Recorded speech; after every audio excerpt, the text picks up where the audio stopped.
ที่ดีมาทางมุกดาหารค่ะกะอยู่บ่ไกลจากนครพนมมุกดาหารก็ถือว่าเป็นจังหวัดที่ติดกับแม่น้ำโขงค่ะกิจกรรมที่อยู่คู่กับสายน้ำมาโดนแล้วก็เป็นประเพณีที่เป็นการเชื่อมโยงความสัมพันธ์ระหว่างไทยกับลาวนั่นก็คือประเพณีแข่งเรือยาวนั่นเองนะคะโดยเฉพาะที่มุกดาหารเพิ่นมีประเพณีตีช้างน้ำหนองนำนะคะซึ่งปีนี้ค่ะทางไทยและก็ลาวเพิ่นมีการสืบสาน2ฝั่งโขงงานออกพรรษาและก็แข่งเรือประจำปี 2568 ค่ะ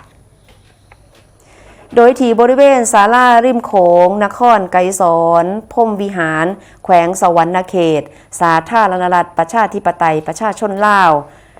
ท่านบุญโจมอุบลประเสริฐเจ้าแขวงสวรรณเขตให้การต้อนรับนายวรยานบุญราชผู้ว่าราชการจังหวัดมุกดาหารพร้อมคณะผู้แทนจำนวน30 คนแล้วก็ฝีพายเรือแข่งนะคะจากทางฝั่งไทยอีก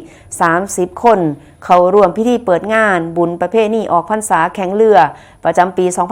2568 เพื่อสืบสารมิตรภาพและก็ความร่วมมืออันแน่นแฟ้นระหว่างแขวงสวรรณเขตและก็จังหวัดมุกดาหาร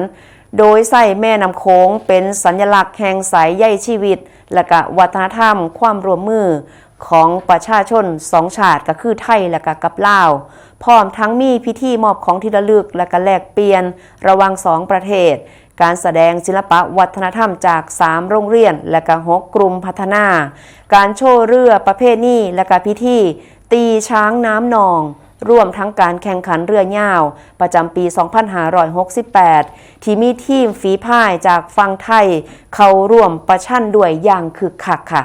โดยทั้งผู้ว่าราชการจังหวัดมุกดาหารเพิ่นบอกว่างานประเพณีนี้เป็นเวทีที่ซอยกระชับความสัมพันธ์ระหว่างประชาชนของทั้ง2 ชาติให้แน่นแฟ้นยิ่งขึ้นและก็ยังเป็นแรงบันดาลใจแรงขับเคลื่อนเรื่องของเศรษฐกิจและก็การท่องเที่ยวของทั้ง2 ประเทศรวมทั้งยกระดับมาตรฐานการแข่งขันกีฬา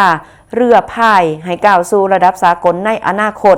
บรรยากาศภายในงานก็เต็มไปด้วยความอบอุ่นและก็มิตรภาพสะท้อนให้เห็นถึงมิตรภาพอันดีของ2 ฝั่งโขงนะคะก็เป็นบรรยากาศที่อบอุ่นอีหลีค่ะของพี่น้องไทยและก็กับลาวนั่นเองค่ะ